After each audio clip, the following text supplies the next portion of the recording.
Okay, yeah.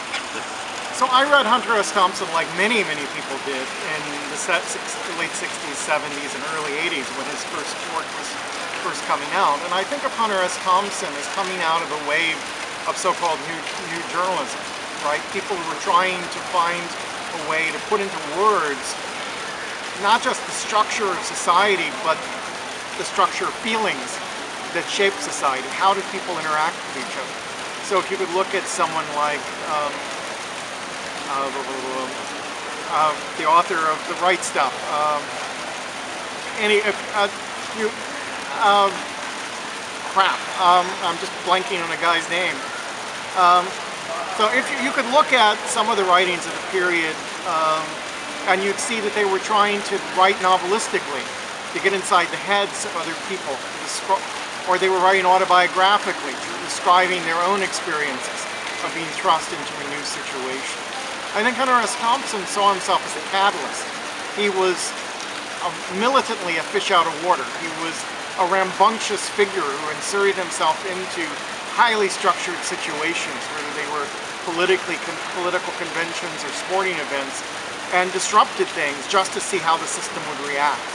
And so in many ways he was describing what happened when the structures that shaped people's everyday life broke down in the face of a radical clown.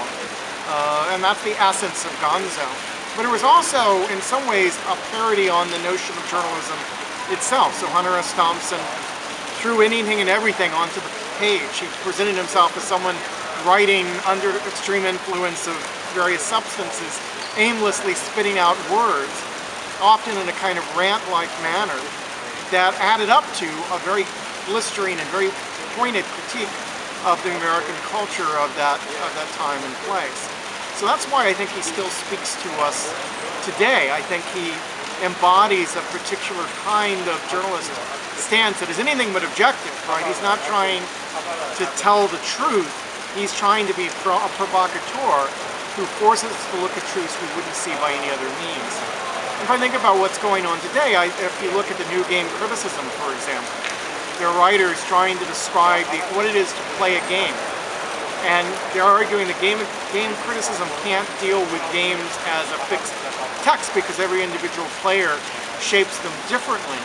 So instead they're trying to be true to their own subjective experience of playing a game. And they sometimes intentionally bump into walls, disrupt the rules, destabilize the system in order to understand how the game would respond to them. So in a certain way, the new game critics, the people who wrote the well-played anthologies, for example, represent a modern continuation of what Hunter S. Thompson was trying to do in the 70s and 80s. And what do you think about the literary reportage in like newspaper, magazines, in the digital context that we are living now? Well, I think in some ways journalism has shifted away from the notion of the objective reporter, which had been very much the target of Hunter S. Thompson's critique, and toward a world where transparency has become the standard by which we assess journalism. So the journalist is trying to represent their views as clearly as possible and to acknowledge the factors that shape their perspective on the world. There's no one today who's writing as vividly in that mode as Hunter S. Thompson, right? But more writers moved in a direction that repudiated that standard prose, who, what, when, where, how, inverted pyramid kind of journalism that Hunter S. Thompson was throwing bombs at. And instead we're seeing lots of thought pieces written by journalists who are describing their own experiences. And I think Thompson, along with Tom Wolfe, who was the guy I was trying to think of earlier, George Plimpton, these are some of the writers who paved the way for that kind of journalism we're seeing today. Okay.